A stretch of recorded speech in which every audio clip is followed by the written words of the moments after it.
성부와 성자와 성령의 이름으로 말씀드립니다.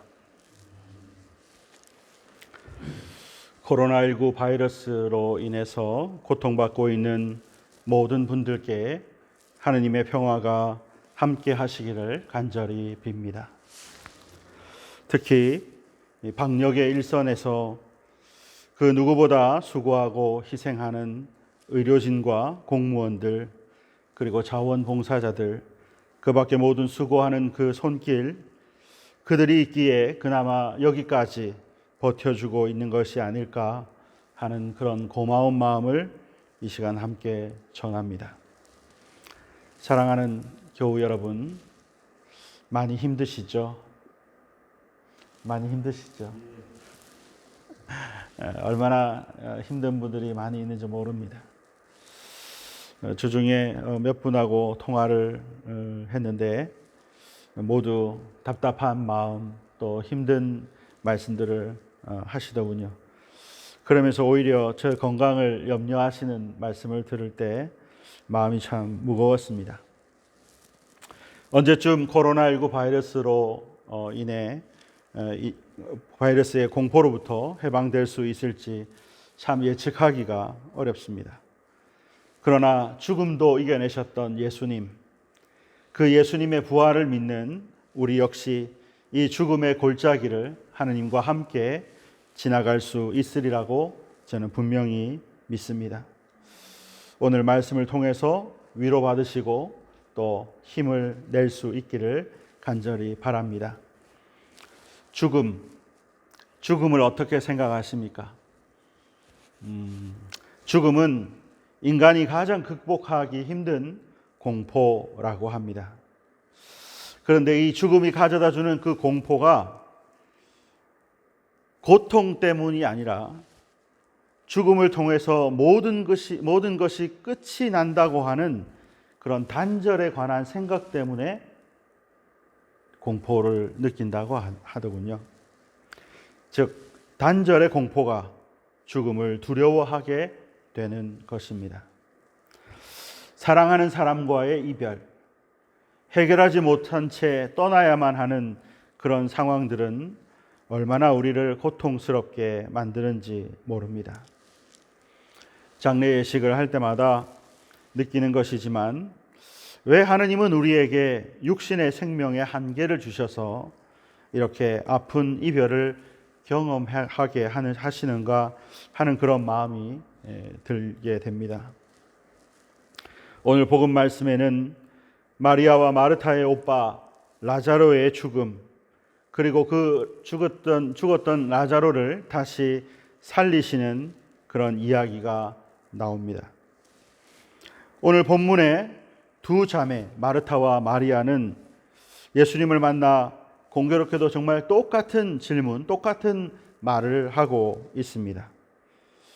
복음 말씀을 들으셨으니까 아시겠지만 마리아와 마르타는 예수님을 만나자마자 이렇게 말씀하십니다. 주님께서 여기에 계셨더라면 제 오빠는 죽지 않았을 것입니다. 마리아도 마찬가지입니다. 처음 마르타가 예수님을 마중 나와서 이 이야기를 하고 또 마리아도 역시 똑같이 32절에 주님께서 여기에 계셨더라면 제 오빠는 죽지 않았을 것입니다. 이렇게 말합니다. 두 자매가 예수님을 만나자마자 건네는 말이 어떻게 이렇게 똑같을 수 있을까요? 어쩌면 이 말은 우리 모든 크리스찬들의 마음을 대변하는 그런 마음인 것 같습니다. 아쉬움, 또 어떻게 보면 예수님에 대한 원망, 또 좀 어떻게 될 수 있지 않을까 하는 그런 호소 등등의 그런 마음을 담아서 예수님께 이 이야기를 하고 있는 거죠. 예수님이 여기에 계셨더라면 제 사랑하는 오빠가 죽지 않았을 것입니다. 예수님이 계시는 것, 그리고 예수님께서 계시지 않는 것, 부재는 관계를 설명하는 그런 것입니다. 예수님의 부재는 죽음을, 그리고 예수님의 함께 하심은 곧 생명을 말하려는 것입니다. 죽음의 순간, 즉 십자가의 오른편 강도, 여러분들 다 기억하시죠? 예수님께서 십자가에 달리실 때에 오른편 강도, 왼편 강도가 같이 십자가에 달렸는데 그 중에 오른편 강도는 예수님을 인정합니다. 그리고 불쌍히 여겨달라고 청하죠. 그때에 그의 인정하고 고백함을 통해서 예수님과 함께 그는 낙원으로 초대되었습니다. 예수님과 함께 하는 것은 곧 생명입니다. 요한복음에 예수님께서 이 땅에 오신 목적을 분명히 기록하고 있는데 내가 온 것은 양으로 생명을 풍성하게 누리고 더하게 하기 위해서 왔다라고 말씀하십니다. 오늘 복음 본문 25절에도 나는 부활이요 생명이니 나는 부활이요 생명이다 라고 분명히 선언하고 계십니다. 그래서 여러분은 어찌하든 간에 예수님 옆에 꼭 붙어 있으시길 바랍니다. 그래야 생명 가운데 있는 겁니다. 예수님께 꼭 붙어 있으시길 바랍니다. 혹시 크리스피님, 우리 성당 이름이 뭔지 아십니까? 멋지십니다. 성 안드레아 성당, 성 필립보 성당 이런 거 아닙니다. 우리는 성 구주 성당입니다. 예수님 성당입니다. 그래서 우리 성 구주 성당에 꼭 붙어 있으시면 됩니다. 네, 이건 농담이고요. 예수님 옆에 붙어 있으면 생명 가운데 있는 거니까요. 아무 문제가 없습니다. 예수님이 여기에 함께 계셨더라면 우리 오빠는 죽지 않았을 겁니다. 예수님의 부재가 우리의 죽음을 우리의 힘들고 어려운 상태로 바뀌게 되었다는 거죠. 그런데 말씀을 천천히 읽다 보면 이상한 점을 하나 발견하게 됩니다. 그건 뭐냐면 사랑하는 이가 앓고 있습니다 라고 하는 전가를 예수님이 받고도 급히 가시지 않으시고 계셨던 곳에서 이틀을 더 머무르시다가 비로소 출발하는 그런 장면이 나오는 거죠. 그렇게 사랑하는 마리아와 마르타 그리고 라자로라면 한 걸음에 달려서 빨리 가서 고쳐주셔야 될 텐데 거기서 이틀 동안이나 머뭇머뭇하다가 그제서야 출발하는 거죠. 결국 라자로는 무덤에 묻힌 지 나흘이 지난 뒤에야 예수님께서 그 라자로가 있는 동네에 도착하게 됩니다. 이스라엘에는 3일장, 5일장 이런 게 없습니다. 고대 이스라엘의 그 장례 문화는 신명기에 나오는 말씀을 기초로 죽은 사람은 바로 무덤에 장사를 지내야 된다라고 하는 말씀이 있습니다. 그 말씀을 기초로 이스라엘의 장례 문화는 죽으면 바로 묻었습니다. 그런데 이제 땅을 파는 그런, 우리로 말하면 땅을 파고 시신을 거기에 묻고 흙을 묻는 그런 장례 문화가 아니라 대체로 거기 동굴이 많이 발달되어 있었기 때문에 동굴 안에다가 그냥 안치하는 그런 장례 문화가 있었던 거죠. 무덤에 묻힌 지 나흘이 지났다는 말은 죽은 지 나흘이 되었다라고 하는 말로 그렇게 보셔도 무난할 거라고 생각이 됩니다. 동굴은 부패하기 좋은 환경입니다. 그 한 동굴에 하나의 시신이 안치되는 것이 아니라 한 동굴 안에 많은 시신들이 안치가 됩니다. 그 동굴에 막았던 그 돌은 열었다가 또 다른 시신을 거기다가 안치하고 또 닫고 또 열었다가 안치하고, 그러면 사실은 그 동굴 안에 어떤 냄새가 날까요? 그 동굴 이 막아놓은 돌을 치우는 순간 아마 그 안에서 이 썩은 악취가 어마어마하게 진동을 할 겁니다. 그냥 단순히 라자로가 나흘이 돼서 부패한 그 정도 때문에 냄새가 나는 정도가 아니라 다른 시신들 때문에라도 그렇다는 거죠. 그리고 그런 환경이라면 얼마든지 금방 부패가 될 수 있는 상황을 이야기하고 있는 겁니다.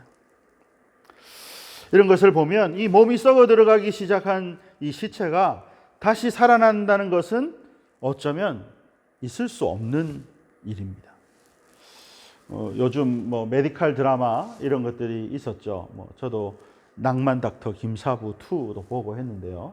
거기 보면 이제 막 어레스트 이러면서 심장이 갑자기 멈추는 그런 경우가 있습니다. 그러면 이렇게 막 뭡니까? 이걸 뭐라고 하죠? 심장 마사지, 심폐소생술 이런 걸 통해서 잠시 숨이 멎었는데 다시 돌아오게 하는 그런 경우가 있습니다. 그러나 그거는 가능한 일이죠. 아직 피가 돌고 완전히 멈추지 않은 상태이고 또 뇌도 죽지 않은 그런 상태이기 때문에 다시 살아날 수는 있습니다. 그런데 죽은 지 나흘이 지났다. 근데 몸이 썩어 들어가기 시작했다. 이미 세포가 다 죽었다는 것을 의미하는 건데요. 그런데 그런 상태의 라자로가 다시 살아난다는 것은 이 생물학적으로, 물리학적으로 있을 수 없는 일이죠. 그런데 오늘 복음 본문에는 분명히 예수님께서 그 죽었던 라자로를 향해서 외치십니다. 라자로야, 나오너라. 그 동굴 안에 누워있는 그 라자로를 향해서, 잠들어 있는, 죽어 있는 그 라자로를 향해서 라자로야, 나오너라 하고 외치십니다. 그 주님의 외침에 죽어 있던 라자로는 죽음의 그 동굴에서 다시 살아서 걸어 나옵니다. 주님은 죽었던 라자로를 다시 살리셨습니다. 도저히 다시 살아날 수 없는 상태에 시신 라자로를 생명으로 인도하신 것입니다. 우리도 그럴 때가 있죠. 도저히 가망성이 없어. 이젠 정말 끝이야. 희망이 전혀 보이지 않아. 아무도 이 상황을 변화시킬 수 없어. 라는 그런 말들을 합니다. 이런 고백들 위에, 이런 낙심들 위에 예수님은 라자로야, 나오너라 라고 외치십니다. 우리도 죽음의 동굴을 경험합니다. 어쩌면 코로나19 바이러스 사태도 끝이 보이지 않을 것만 같은 죽음의 동굴처럼 느껴질 수 있습니다. 이로 인해 얼마나 많은 사람이 절망하고 있을까요? 하지만 사랑하는 라자로와 눈물로 함께 하신 예수님께서 그 라자로를 살리시듯이 죽음의 동굴 가운데 있는, 죽음의 어둠의 터널 가운데 있는 우리도 함께 살려주실 것이라 저는 분명히 믿습니다. 우리를 향해 눈물을 흘리시며 사랑하시는 하느님의 자비하심이 우리를 다시 살리실 줄 믿습니다. 애통함을 함께 하시기를 바랍니다. 주님이 찾아오십니다. 오늘 구약 말씀 에제키엘 37장의 말씀도 마찬가지입니다.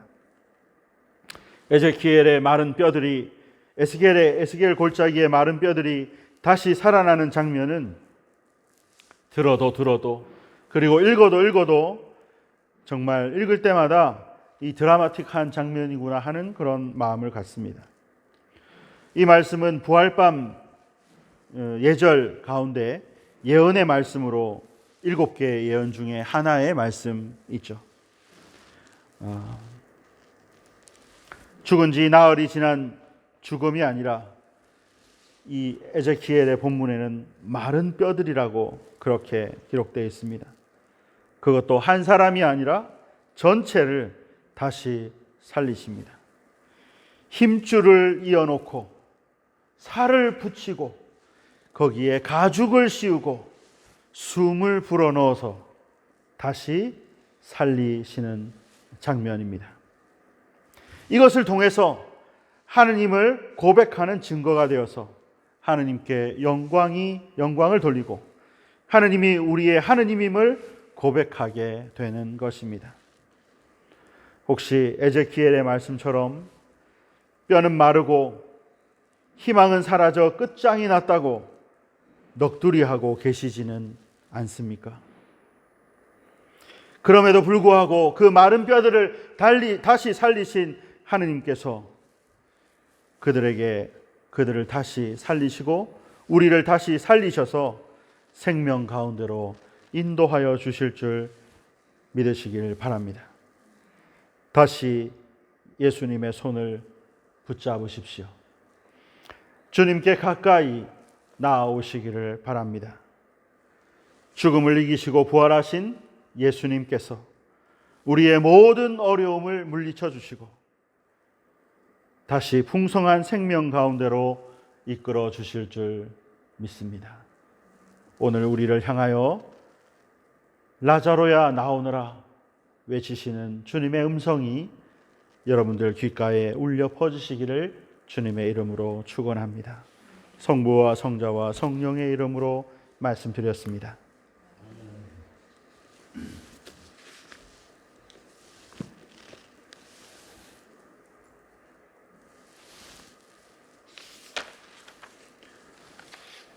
교회와 세상을 위한 기도는 코로나19를 이겨내기 위한 기도문으로 드리겠습니다.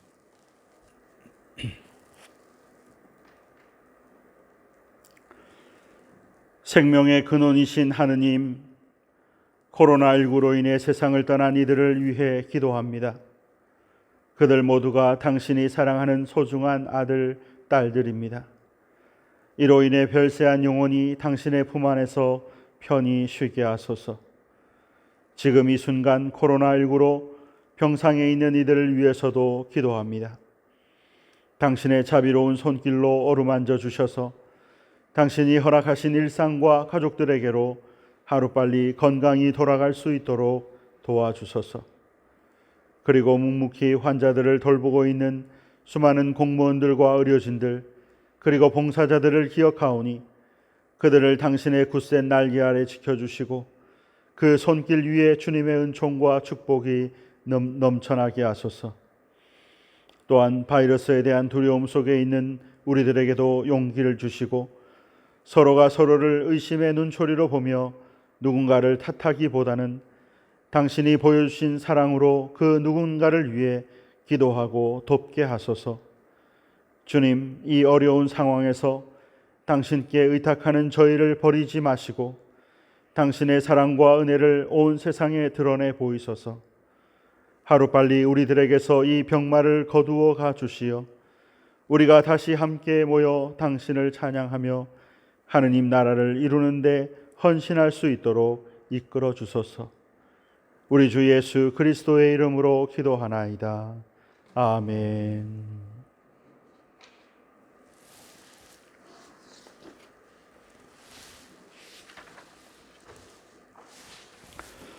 그리스도는 우리의 평화이시니 십자가로 우리를 하나 되게 하시고 주님의 이름으로 모여 평화를 나누게 하십니다.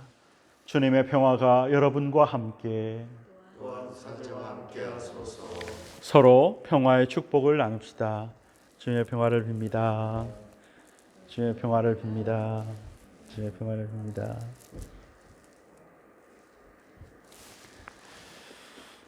다 함께 앉으시고 봉헌 준비를 하겠습니다.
기도합시다.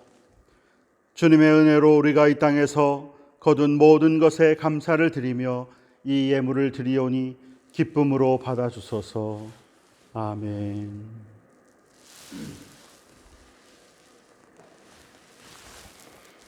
주님께서 여러분과 함께 마음을 드높이 우리 주 하느님께 감사합시다. 전능하신 하느님, 지극한 사랑으로 이 세상을 창조하시고 죄에 빠진 인간을 구원하시기 위하여 외아들 예수 그리스도를 보내시어 온전한 희생 제물이 되게 하셨으니 감사하나이다. 이제 우리가 감사함으로 드리는 이 빵과 포도주를 성령으로 거룩하게 하시어 우리를 위한 주 예수 그리스도의 몸과 피가 되게 하소서. 주님께서는 순환하시기 전날 밤에 빵을 들어 감사의 기도를 드리신 다음 빵을 떼시고 제자들에게 나누어 주시며 말씀하셨나이다. 받아 먹으라. 이것은 너희를 위하여 주는 내 몸이니 나를 기억하여 이 예를 행하라.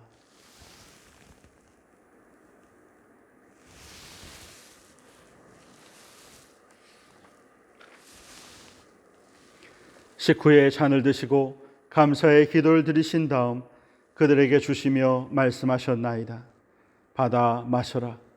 이것은 죄를 용서해 주려고 너희들과 모든 사람들을 위하여 내가 흘리는 새로운 계약의 피니 마실 때마다 나를 기억하여 이 예를 행하라.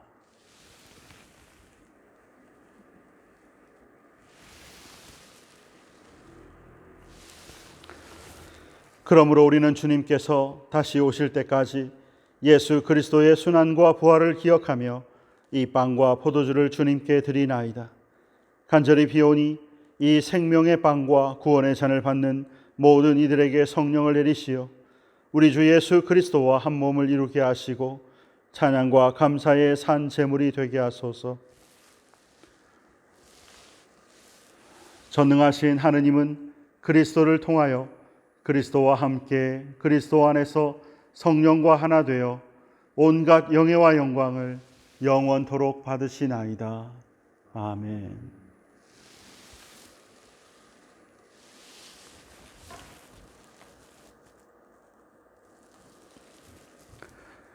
우리 구세주 그리스도께서 가르치신 대로 기도합시다. 하늘에 계신 우리 아버지, 온 세상이 아버지를 하느님으로 받들게 하시며 아버지의 나라가 오게 하시며 아버지의 뜻이 하늘에서와 같이 땅에서도 이루어지게 하소서. 오늘 우리에게 필요한 양식을 주시고 우리가 우리에게 잘못한 일을 용서하듯이 우리의 잘못을 용서하시고 우리를 유혹에 빠지지 않게 하시고 악에서 구하소서. 나라와 권세와 영광이 영원토록 아버지의 것이옵니다. 아멘. 우리는 이 빵을 떼어 주님의 성체를 나눕니다.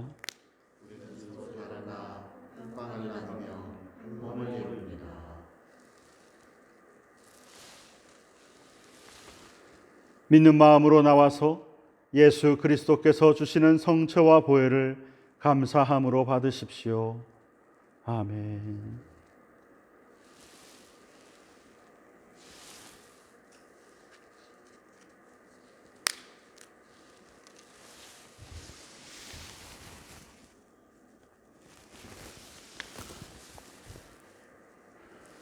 그리스도의 성체.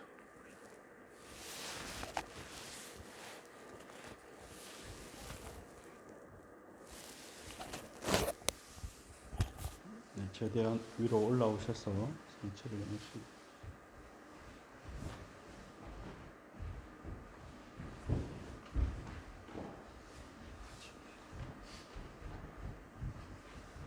그리스도의 성체, 그리스도의 성체,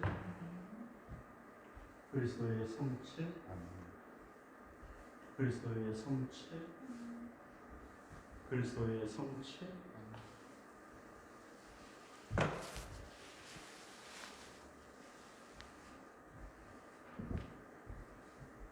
그리스도의 보혈, 그리스도의 보혈, 그리스도의 보혈, 그리스도의 보혈, 그리스도의 보혈.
영성체 후기도 함께 드리겠습니다. 기도합시다. 전능하신 하느님, 주님께서는 그리스도의 성체와 보혈을 신령한 양식으로 우리에게 먹이심으로써 그리스도의 몸과 하나 되게 하셨으니 감사하나이다. 간절히 구하오니 우리를 성령으로 도우시어 사랑 가운데 서로 상통하며 주님께서 명하신 일을 이루게 하소서. 우리 주 예수 그리스도의 이름으로 기도하나이다. 아멘. 주님께서 여러분과 함께 하느님의 무한하신 평화가 교우들과 함께 하시어 우리 주 예수 그리스도의 사랑 안에 항상 머무르게 하시고 전능하신 하느님 성부와 성자와 성령은 여러분에게 강복하소서. 아멘. 나가서 주님의 복음을 전합시다. 그리스도의 이름으로 아멘. 박연성가는 482장입니다.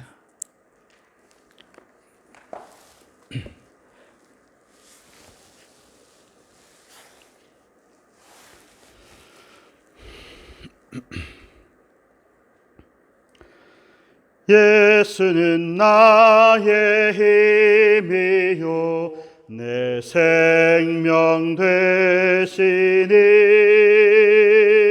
구주 예수 떠나가면 죄 중에 빠지리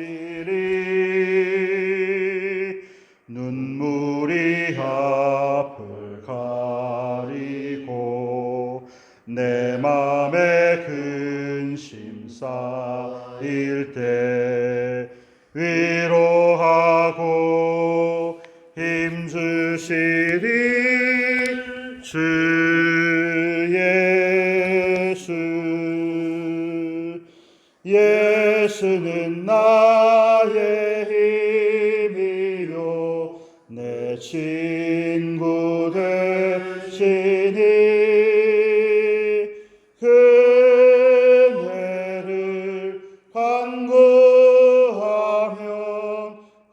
성이 받으리 햇빛과 비를 주시니 추수할 곡식 많도다 귀한 열매 주시느니 주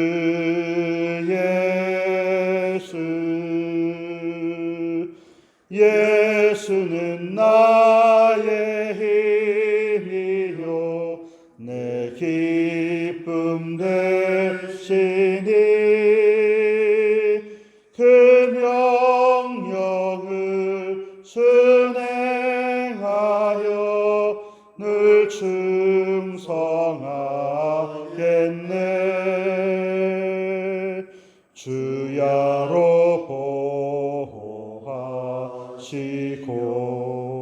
바른 길 가게 하시니 의지하고 따라가리 주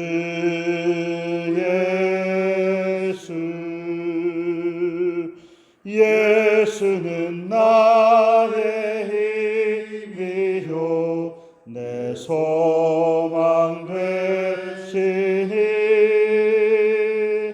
이 세상을 떠나갈 때 곧 영생 얻으리